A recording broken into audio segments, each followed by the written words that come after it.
sound of a low, resonant hum, like a single cello note held indefinitely, fades in and then settles just beneath the narration.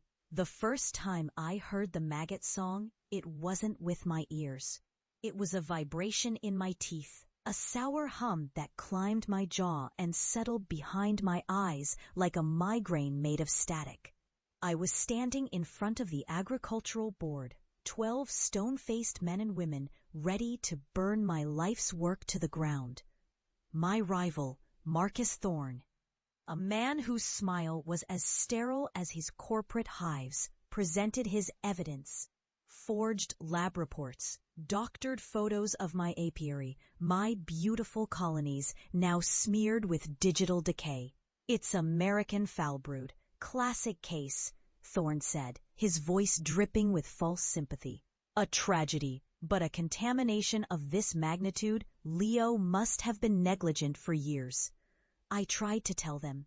I tried to explain that it wasn't a disease, not in any book. It was a sound. A wrongness that had crept into the valley. I told them the bees were screaming. Their waggle dances weren't for navigation anymore. They were seizures, frantic maps of their own ruin. The chairman, a man with hands like weathered fence posts, just stared at me. "Son," he said, the word pity hanging in the air, "your license is revoked. We'll be sending a team to cleanse the site." And in that moment, as Thorne shot me a look of pure, venomous triumph, the hum in my skull intensified into a single silent word: betrayal. That was the day they exiled me, not just from my profession, but from my family. The drive home was a blur of shame. The smell of smoke followed me for weeks, the ghosts of my hives, of millions of lives, and the sweet, golden fragrance of their work, all turned to ash. My father, a man who measured success in acres and yield, wouldn't even look at me. "Cursed bees?" he'd spat, his voice rough with disgust. "You're a disgrace.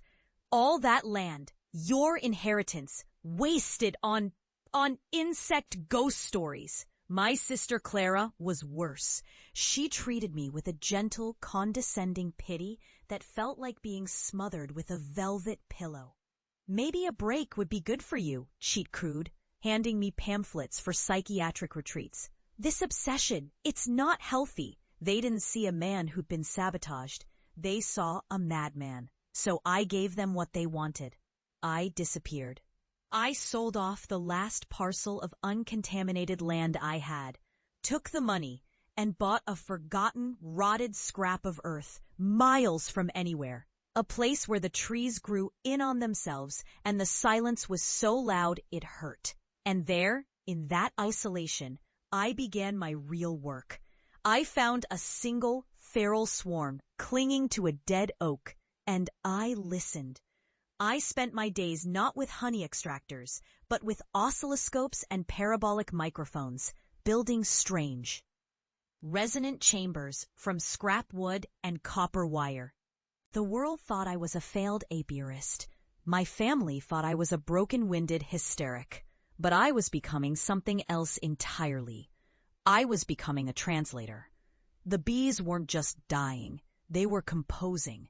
Each frantic death dance, each dissonant buzz, was a note in a terrifying symphony.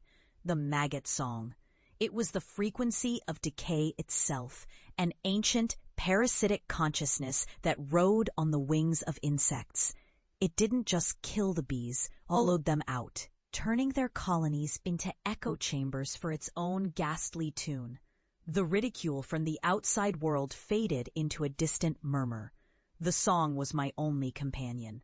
It burrowed into my mind, whispering of rot and endings.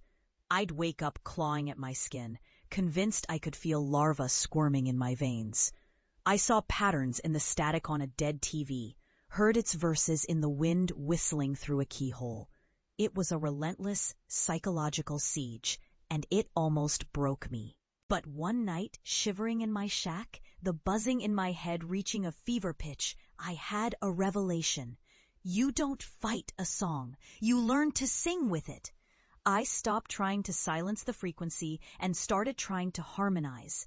I built new hives, not square and efficient, but curved and organic, like resonating chambers of a violin.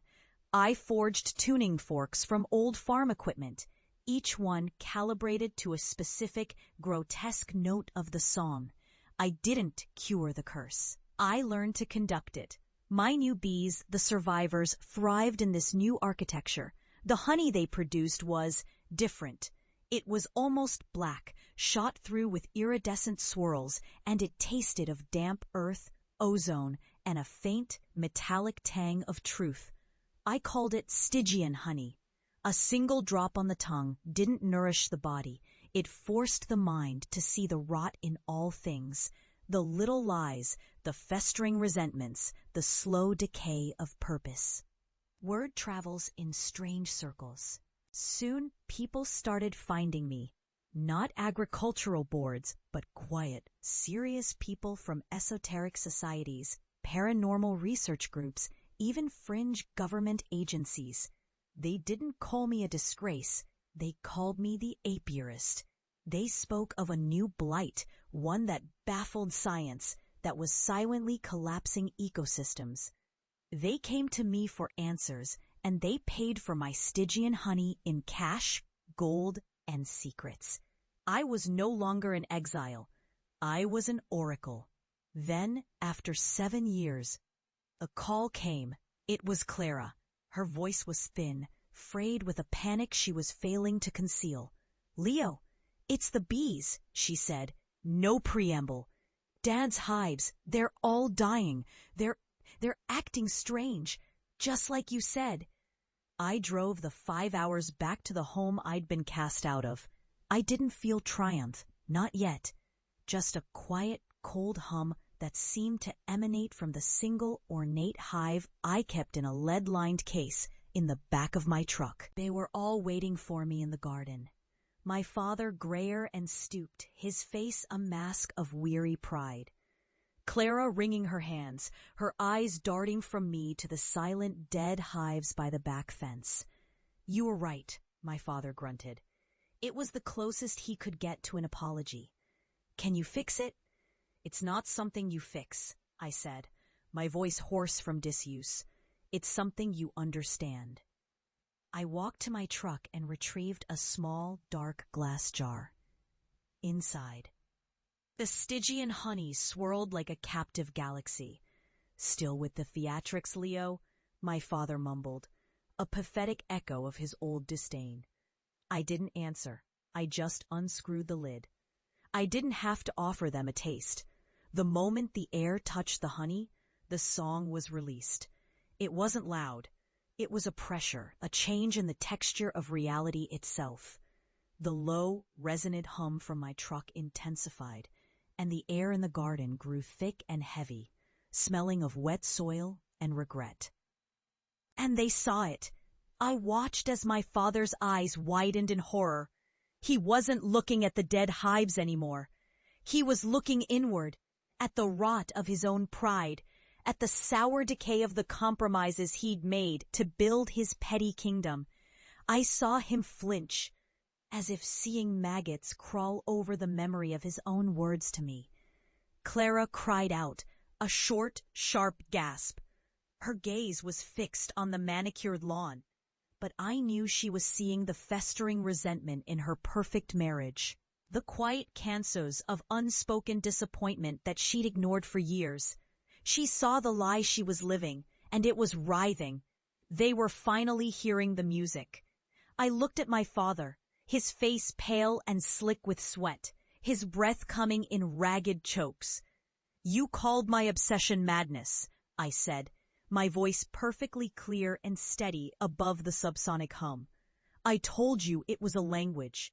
The truth is, we were both right." I screwed the lid back on the jar. The pressure in the air vanished, but the knowledge remained, etched behind their eyes. I had not brought the curse to them. I had simply shown them the one that was already there. I turned and walked back to my truck, leaving them shivering in the ruins of their certainty.